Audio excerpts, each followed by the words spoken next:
সামনে এই ঘটনাটি ঘটেছে। আজ সন্ধ্যার পরে এই ঘটনাটি ঘটেছে। যদি যাওয়া আসার সময় মাটি ভরাট করে একটি টলি যাওয়ার সময় তার উপরে তুলে দেয়। টলির চাপা পড়ে মহেশচন্দ্র বর্মন নিহত হয় এই রাস্তার মাঝখানে। আমরা এখানে এসে দেখেছি যে হাতীবান্ধা উপজেলার হাতীবান্ধা থানা থেকে পুলিশ এসেছে এবং এই স্থানীয় চেয়ারম্যান মেম্বার সহ স্থানীয় ব্যক্তিরা এখানে এসে। আমরা একটু কথা বলবো মহেশচন্দ্র ছেলের সঙ্গে একটু কথা বলার চেষ্টা করবো, যদি থাকে একটু বলবো যে আসলে কিভাবে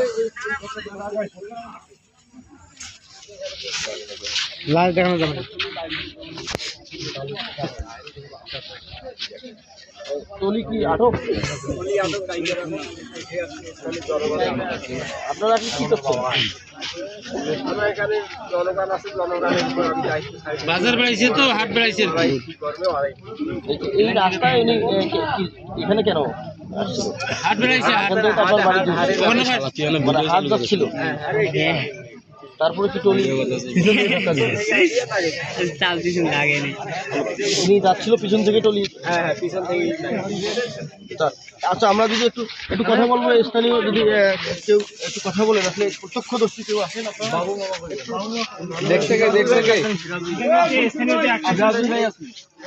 ওই গুরুর বেড়া করে গেল আগে ভাই আসলো। মনসুর মামা বলবেন যে আসলে আপনারা মনসুর ভাই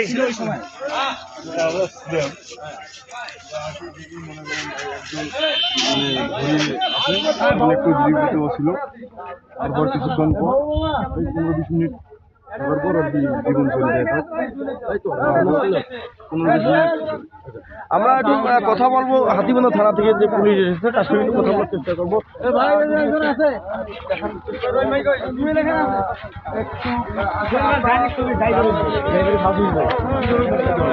আমি শুনলাম নাকি না যে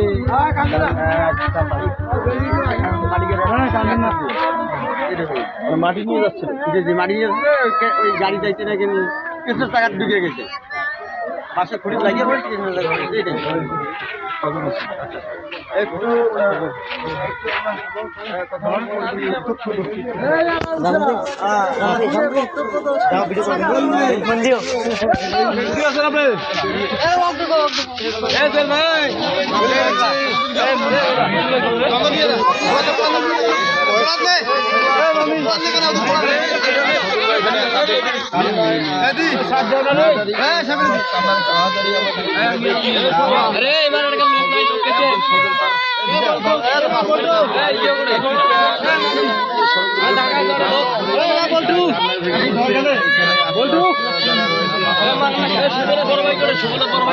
দেখানোর চেষ্টা করবো।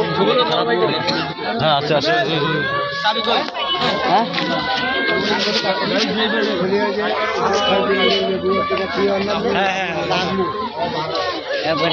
পাতলা করে